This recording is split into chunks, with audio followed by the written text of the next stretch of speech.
The morning sun cast long shadows across the manicured gardens of Windsor Castle as King Charles III stood at his study window, watching his daughter-in-law Catherine, Princess of Wales, guide her youngest son Prince Louis through his first riding lesson. Her patient voice carried on the crisp autumn breeze, encouraging the 6-year-old as he nervously gripped the reins of his gentle pony. Charles found himself smiling genuinely for the first time in weeks, struck by how naturally Kate embodied the grace and dedication he had always hoped to see in his family. Behind him, the ornate mahogany desk was scattered with official documents requiring his attention, but Charles remained transfixed by the scene outside. Kate's natural ease with the children, her obvious devotion to royal duties, and her seamless integration into the family had not gone unnoticed by the king. In the 18 months since his coronation, he had watched her navigate the complex world of royal protocol with remarkable skill, all while maintaining her warmth and authenticity that had endeared her to the British public from the very beginning. The sharp click of heels on marble flooring announced the arrival of Queen Camilla, who entered the study carrying a stack of correspondence from various charitable organizations. Her expression was one of practiced efficiency, the same look she had worn during countless official engagements since becoming queen consort. She glanced briefly toward the window where her husband stood, noting his distraction, before placing the papers on his desk with deliberate precision. Charles turned slowly, his gaze lingering on the garden scene for another moment before acknowledging his wife. The contrast between what he observed outside and what stood before him in his study was becoming increasingly difficult to ignore. While Camilla had certainly grown into her role and carried out her duties with competence, there was something about Kate's natural charisma and genuine connection with people that seemed to embody everything the modern monarchy needed to survive and thrive. The king's private secretary, Sir Clive Alderton, knocked softly before entering the study. His usually composed demeanor carried a hint of urgency as he approached Charles with a leather portfolio containing the day's most pressing matters. Among the items was a detailed report on recent public opinion polling that had been commissioned by the palace communications team. The results painted a fascinating picture of how the British people viewed various members of the royal family, and the numbers regarding Catherine were particularly striking. According to the polling data, Kate consistently ranked as the most popular member of the royal family across all demographic groups, with approval ratings that exceeded even those of the late Queen Elizabeth II during her prime years. Her charity work, particularly her focus on early childhood development and mental health initiatives, had resonated deeply with the public. More importantly, younger generations saw her as the future of the monarchy, someone who could bridge the gap between royal tradition and modern sensibilities. Charles studied the numbers carefully, noting how they contrasted with Camilla's more modest approval ratings. While the queen consort had certainly gained acceptance over the years, she had never achieved the widespread affection that Kate enjoyed. The king found himself wondering if this disparity in public perception might be influencing his own growing preference for his daughter-in-law's company and counsel. The afternoon brought the weekly family gathering in the blue drawing room, a tradition Charles had established to maintain close connections within the immediate royal family. Prince William arrived first, looking every bit the future king in his navy suit, followed closely by Kate, who had changed from her riding attire into an elegant cream-colored dress that perfectly complemented her composed demeanor. The children remained at their studies, giving the adults an opportunity for more serious conversation. As they settled into the comfortable arrangement of chairs and sofas, Charles found his attention naturally gravitating toward Kate's insights on various matters. When the conversation turned to the upcoming state visit from the President of France, it was Kate's suggestions about cultural exchange programs and youth initiatives that sparked the king's genuine enthusiasm. Her ideas were thoughtful, well-researched, and demonstrated a sophisticated understanding of diplomatic protocol that impressed even the most experienced palace advisors present. Camilla contributed to the discussion with her usual competence, offering practical suggestions about logistics and security arrangements. However, Charles noticed that her contributions, while perfectly adequate, lacked the innovative thinking and emotional intelligence that characterized Kate's approach to royal duties. The queen consort seemed more focused on managing existing protocols rather than reimagining how the monarchy might evolve to remain relevant in a changing world. The dynamics in the room became increasingly apparent as the meeting progressed. William beamed with pride whenever his wife spoke, clearly recognizing her exceptional abilities and the value she brought to their shared royal responsibilities. Charles found himself nodding approvingly at Kate's suggestions, sometimes even before she had finished speaking, as if her thoughts aligned perfectly with his own vision for the monarchy's future. Later that evening, as Charles reviewed the day's events in the privacy of his bedroom, he reflected on the subtle shift that seemed to be occurring in his family relationships. His admiration for Kate was not merely personal. It was rooted in a growing recognition that she possessed qualities essential for the monarchy's continued success.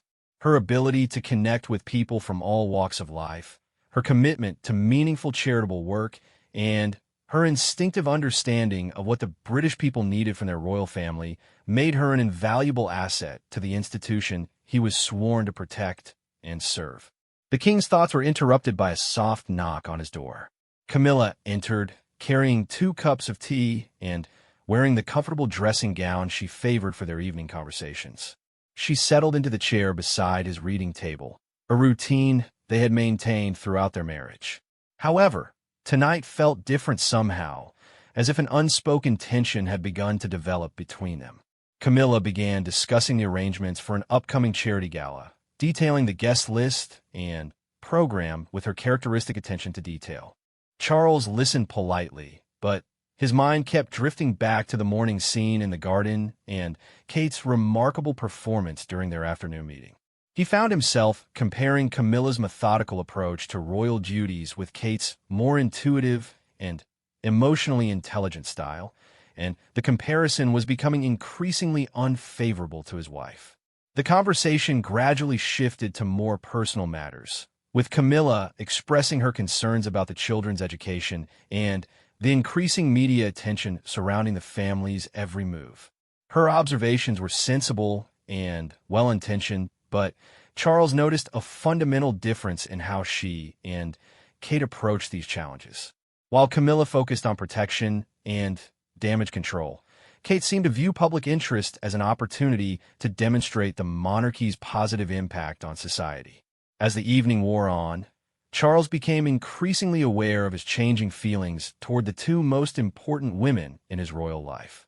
His respect and affection for Kate continued to grow with each interaction, while his relationship with Camilla, though stable and comfortable, seemed to lack the intellectual stimulation and shared vision that he found so compelling in his daughter-in-law's company. The king's evolving preferences would soon become apparent to others within the palace walls, setting in motion a series of events that would test the very foundations of the royal family's carefully maintained public image. Palace staff members, always attuned to the subtlest shifts in royal dynamics, were beginning to notice the increased frequency of private meetings between Charles and Kate, as well as the king's growing tendency to seek her counsel on matters of state and family business. Sir Clive Alderton had served the royal family long enough to recognize the signs of changing allegiances within the monarchy's inner circle. The way Charles's face lit up when Kate entered a room, the increased attention he paid to her suggestions during meetings, and the obvious pride he took in her public appearances were all indicators of a significant shift in the king's favor and affection. The implications of such a change were profound and potentially dangerous for the carefully balanced relationships that kept the royal family functioning as a cohesive unit. If Charles's preference for Kate over Camilla became more pronounced, or, worse yet, became public knowledge, it could create tensions that might tear apart the very fabric of the modern monarchy. Meanwhile, Kate herself remained blissfully unaware of the king's growing favoritism toward her. She continued to approach her royal duties with the same dedication and authenticity that had characterized her performance since joining the family. Her focus remained firmly fixed on supporting her husband's future role as king while raising their children and contributing meaningfully to the causes she championed. The Princess of Wales had no intention of becoming involved in any family politics or power struggles. Her relationship with Camilla had always been cordial and respectful, built on their shared understanding of the unique challenges faced by women who married into the royal family. Kate valued the Queen Consort's experience and guidance, particularly during her early years as a royal, and had no desire to complicate that relationship with unnecessary competition or conflict. However, the forces now set in motion by Charles's changing affections would soon test everyone's ability to maintain the delicate balance that had allowed the royal family to present a united front to the world. The king's favoritism toward Kate was about to become the source of unprecedented drama within the palace walls, challenging long-established protocols and threatening to expose the very human emotions and preferences that lay beneath the monarchy's carefully constructed public facade. The first signs of trouble emerged during the weekly staff meeting in the palace's administrative wing, where department heads gathered to coordinate the royal family's complex schedule of engagements and obligations. Lady Sarah Jenkins, the deputy private secretary, noticed an unusual pattern in the king's recent requests for briefing materials. Charles had been asking for detailed background information on Kate's charitable initiatives, requesting copies of her speeches, and seeking updates on public reaction to her appearances with an intensity that seemed disproportionate to normal royal protocol. Sir Clive Alderton observed these developments with growing unease, recognizing the potential for serious complications if the king's obvious preference for his daughter-in-law became more apparent to the palace staff or, worse yet, to the media. The delicate ecosystem of royal relationships depended on maintaining at least the appearance of equal treatment and shared responsibilities among family members.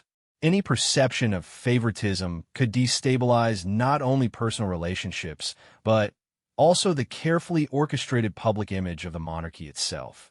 The situation became more complex when Charles began requesting private meetings with Kate without including William in the discussions, a departure from established protocol that did not go unnoticed by the Prince of Wales's own staff. These sessions, ostensibly focused on charitable initiatives and public engagements, were becoming increasingly frequent and lasted longer than similar meetings with other family members. Palace employees who had served the royal family for decades recognized the signs of a significant shift in the king's attention and favor.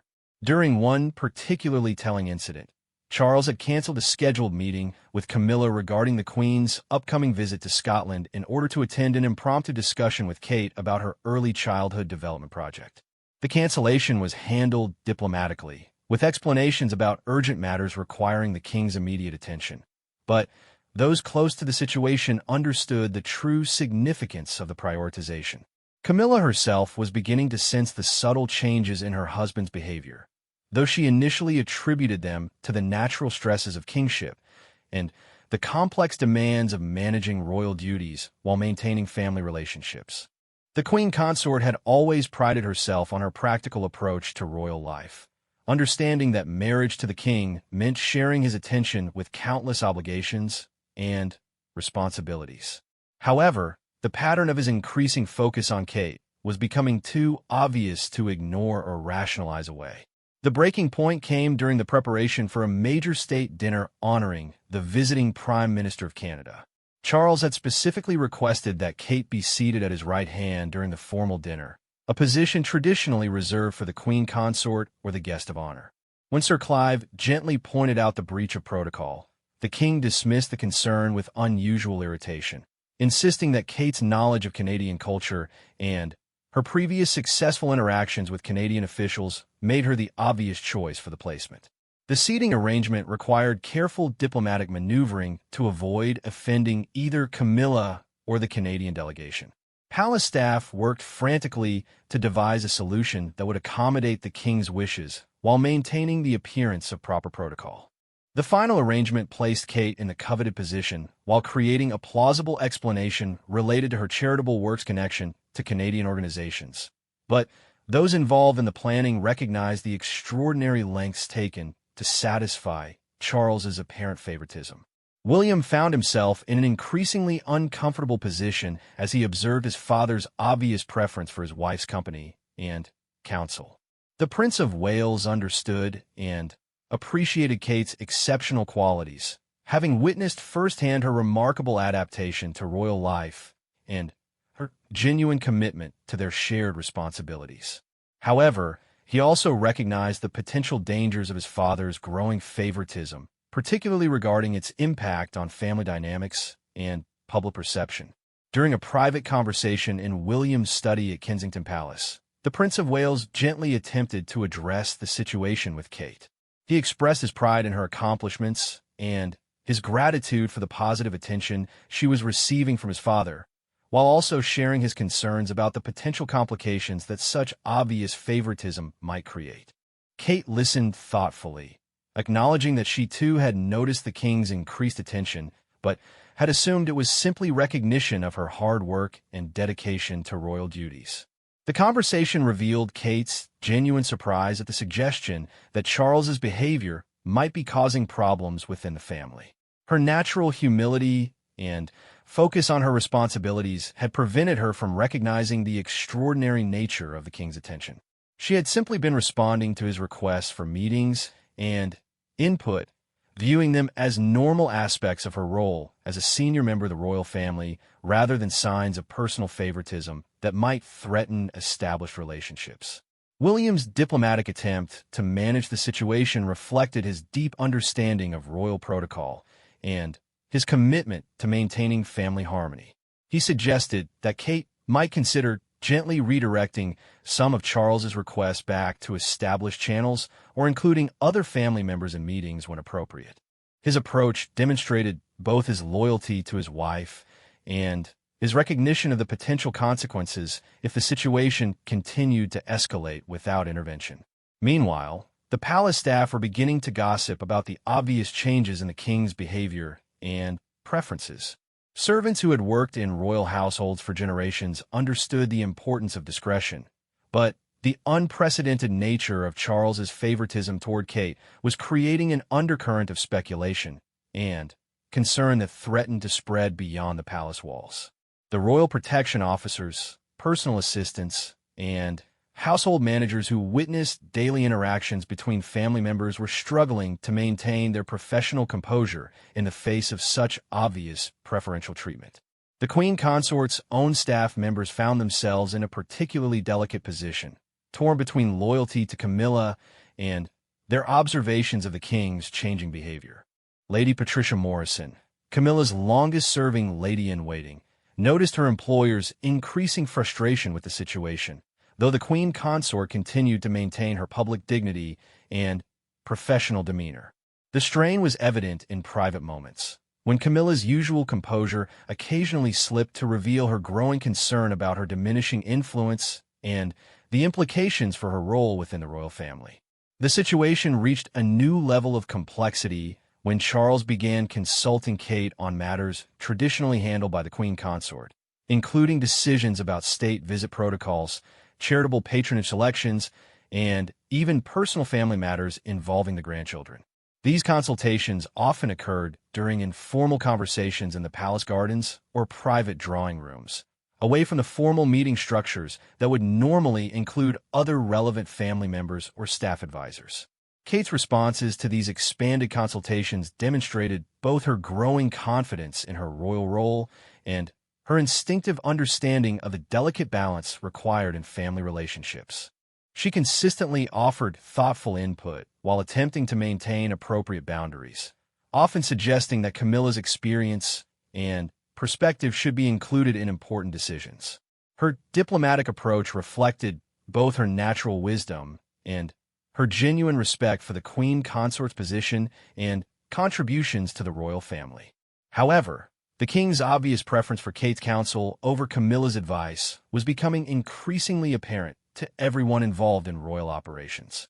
Charles would often light up when Kate entered a room, immediately turning his attention to her observations and suggestions while politely acknowledging but not fully engaging with contributions from other family members. This pattern of behavior was creating an atmosphere of tension and uncertainty that threatened to undermine the carefully maintained harmony of the royal household. The media, always alert to signs of discord or favoritism within the royal family, began to pick up subtle hints of the changing dynamics during public appearances. Royal correspondents with decades of experience in analyzing family interactions noticed that Charles seemed more animated and engaged when appearing alongside Kate at public events. His body language, facial expressions, and speaking patterns all suggested a level of comfort and admiration that exceeded his interactions with other family members, including his wife. The palace press office found themselves working overtime to manage public perception and deflect speculation about family relationships. Official statements emphasized the collaborative nature of royal duties and the shared commitment of all family members to serving the British people. However, experienced royal watchers were beginning to piece together a narrative of favoritism that could potentially damage the monarchy's carefully cultivated image of unity and mutual support among family members. The implications of Charles's favoritism toward Kate extended far beyond personal relationships to touch on fundamental questions about the future of the monarchy itself. If the king's obvious preference for his daughter-in-law's counsel and company became widely known, it could create public speculation about succession planning, family discord, and the stability of royal marriages. The potential for scandal was enormous, threatening to overshadow the positive work being done by all members of the royal family. As autumn gave way to winter, the tension within the palace walls continued to build, with staff members walking on eggshells and family members struggling to navigate the increasingly complex emotional landscape created by Charles's obvious favoritism. The situation had evolved far beyond simple preference to become a potential crisis that threatened the very foundations of royal protocol and family harmony that had sustained the monarchy through previous challenges and controversies. The stage was set for confrontations and revelations that would test everyone's ability to maintain the dignity and discretion required of their positions, while the king himself remained largely oblivious to the growing concern and speculation his behavior was generating among those closest to him. The royal family was about to face one of its most challenging internal crises in years, with consequences that could reshape relationships and protocols for generations to come. The breaking point arrived on a gray December morning when Camilla's patience finally reached its limit. The queen consort had maintained her dignity and composure throughout months of watching her husband's obvious preference for Kate's company and counsel, but the latest incident proved to be one humiliation too many. Charles had asked Kate to represent him at a private meeting with the Archbishop of Canterbury regarding the church's charitable initiatives, a responsibility that would traditionally fall to the queen consort as the second most senior member of the royal family. The meeting had been arranged without consulting Camilla, who learned of it only when her private secretary mentioned it in passing during their morning briefing. The revelation hit her like a physical blow, representing not just another example of being bypassed, but a fundamental challenge to her role and status within the royal hierarchy. The queen consort's usual composed facade cracked slightly as she processed the implications of being excluded from such an important ecclesiastical discussion. Lady Patricia Morrison, witnessing her employer's distress, suggested that perhaps there had been a misunderstanding or scheduling conflict that explained the unusual arrangement. However, both women understood the truth behind the situation. Charles was increasingly treating Kate as his primary advisor and representative, relegating Camilla to a secondary role that diminished her authority and influence within the royal family structure. The confrontation occurred in the king's private study that evening, after the day's official duties had concluded and the palace had settled into its quieter nighttime routine. Camilla entered the room with determination written across her features, carrying herself with a regal bearing that had become second nature after years of royal training and public appearances. Charles looked up from his correspondence with surprise, noting the unusual tension in his wife's posture and expression. The conversation that followed was unlike any the couple had experienced during their long relationship. Camilla spoke with unprecedented directness about her observations of Charles's behavior, pointing out specific instances where Kate had been favored over other family members, including herself. She mentioned the canceled meetings, the preferential seating arrangements, the private consultations on matters that should have involved the Queen Consort, and the obvious pleasure Charles took in Kate's company that seemed to exceed his enthusiasm for time spent with his own wife. Charles initially attempted to deflect Camilla's concerns, suggesting that her observations were based on misunderstandings of his royal duties and the complex demands of managing family relationships within the constraints of public service. He emphasized Kate's exceptional qualifications and her natural aptitude for royal responsibilities, arguing that his reliance on her counsel was purely practical and based on merit rather than personal favoritism.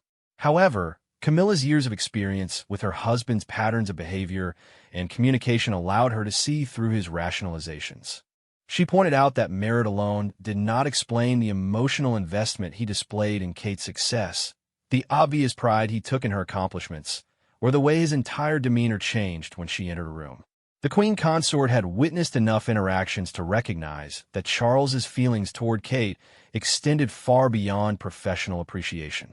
The discussion grew more heated as Charles became defensive about his right to seek counsel from whomever he deemed most qualified, regardless of traditional protocols or family sensitivities. He argued that the monarchy's survival depended on embracing the most effective approaches and utilizing the strongest talents available, even if that meant departing from established customs. His passion in defending Kate's role and his obvious investment in her success only served to confirm Camilla's suspicions about the depth of his favoritism. Camilla responded by questioning whether Charles understood the impact his behavior was having not only on their marriage, but on the entire royal family structure. She pointed out that William was being placed in an impossible position, watching his father develop an obvious preference for his wife that threatened to overshadow the Prince of Wales's own role and relationship with his father. The situation was creating tensions and uncertainties that could undermine the careful balance of relationships required for the monarchy to function effectively. The Queen Consort also raised concerns about the potential public relations disaster that could result if Charles's favoritism became widely known outside the palace walls. The media's fascination with royal family dynamics meant that any hint of preferential treatment or family discord could be exploited and sensationalized, potentially damaging the monarchy's reputation and undermining public confidence in the institution's stability and unity.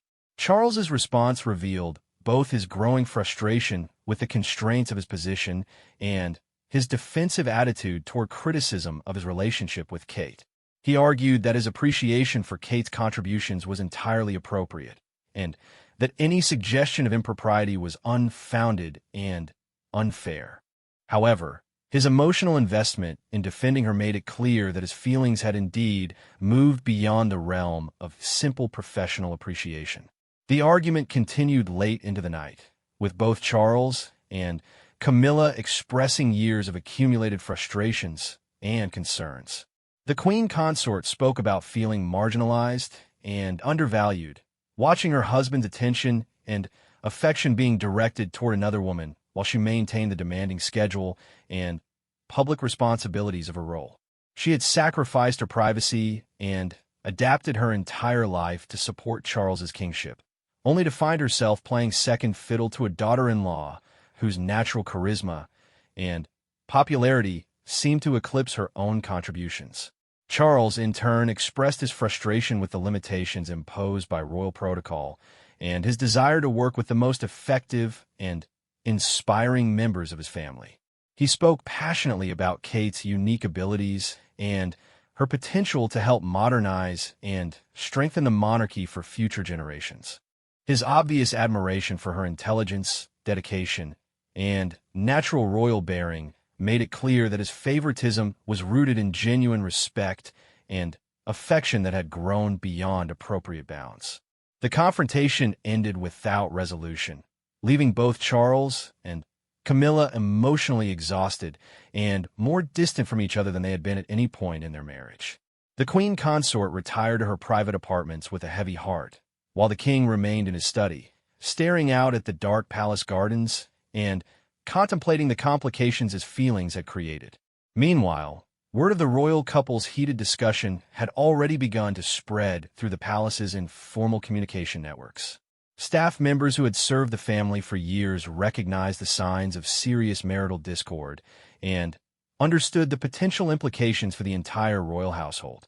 The tension between the king and queen consort created an atmosphere of uncertainty and concern that affected everyone from senior advisors to junior housekeeping staff. Sir Clive Alderton found himself in the impossible position of trying to manage the fallout from the king's favoritism while maintaining the smooth operation of royal duties and obligations. The principal private secretary understood that the situation had moved beyond simple family dynamics to become a potential constitutional issue, given the important role that family harmony played in the monarchy's public image and effectiveness. The next morning brought additional complications when Kate herself became aware of the previous evening's confrontation through conversations with William, who had been informed by his own staff about the unusual tension observed throughout the palace. The Princess of Wales was genuinely shocked to learn that her professional relationship with the king had become a source of marital discord and family conflict. Her natural inclination was to step back from the situation and find ways to reduce the tensions her presence seemed to be creating. Kate's conversation with William revealed her deep concern about becoming the center of family controversy and her genuine respect for Camilla's position and contributions to the royal family. She had never intended to compete with the queen consort or to become a source of division within the family structure. Her commitment to supporting the monarchy and maintaining family unity was genuine and unwavering, but she found herself caught in a situation largely beyond her control. The Prince of Wales faced the delicate task of supporting his wife while also managing his relationship with his father and stepmother. William understood that Kate's exceptional qualities had naturally attracted his father's attention and admiration, but he also recognized the need to protect both his wife and the family from the potential consequences of Charles's obvious favoritism. The future king found himself walking a diplomatic tightrope, trying to maintain harmony while addressing the underlying issues that threatened family stability. The palace staff, meanwhile, continued to observe and discuss the evolving situation with growing concern. Senior advisors who had managed previous royal crises understood that the current situation had the potential to become one of the most damaging internal conflicts in recent royal history.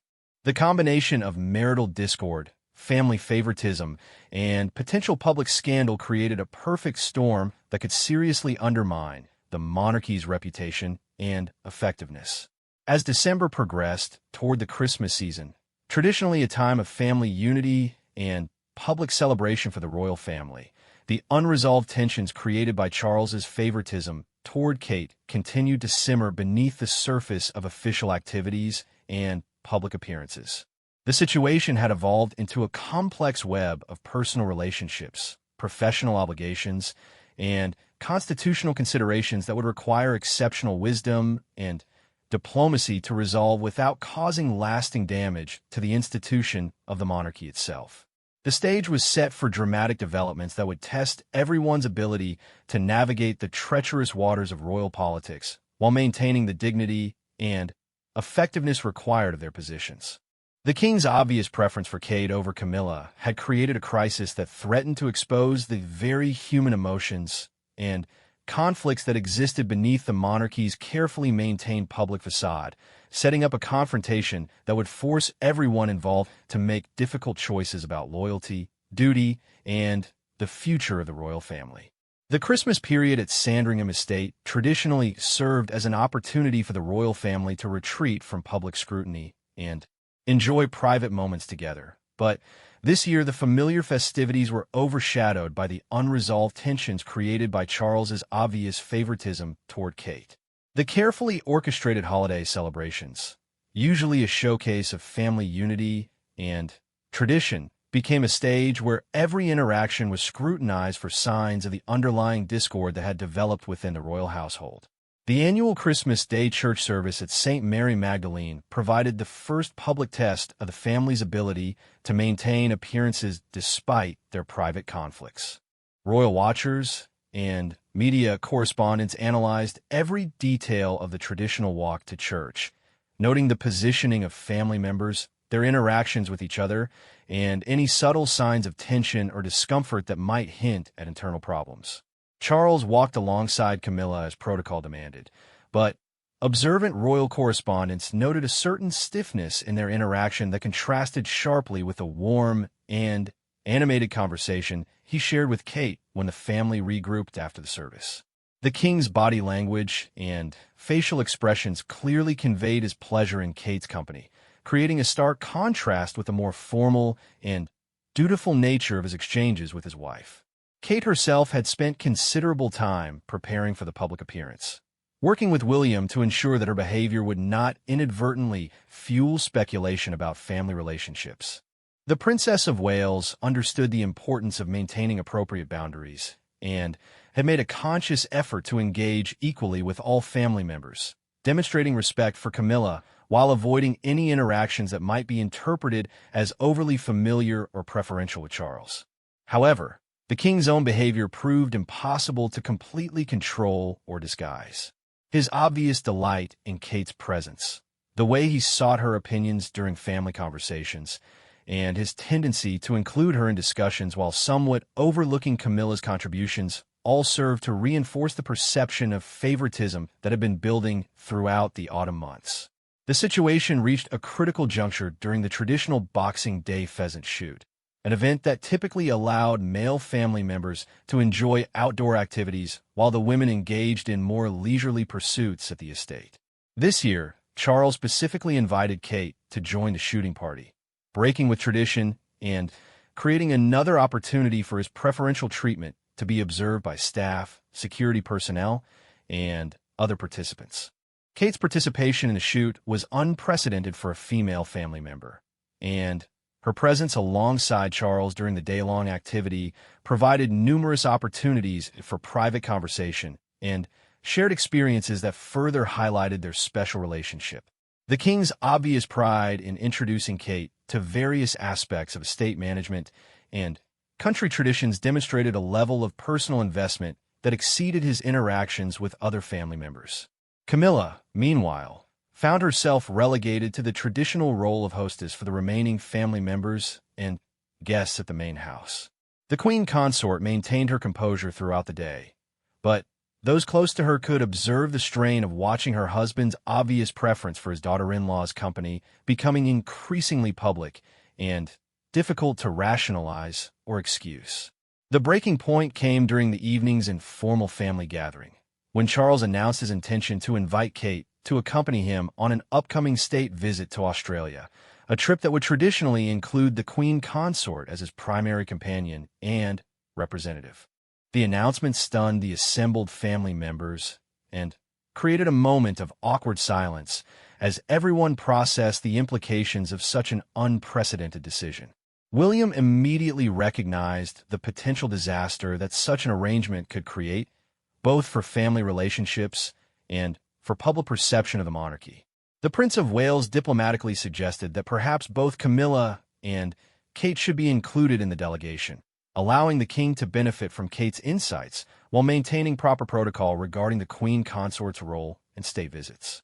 However, Charles's response revealed the depth of his preference for Kate's company and counsel.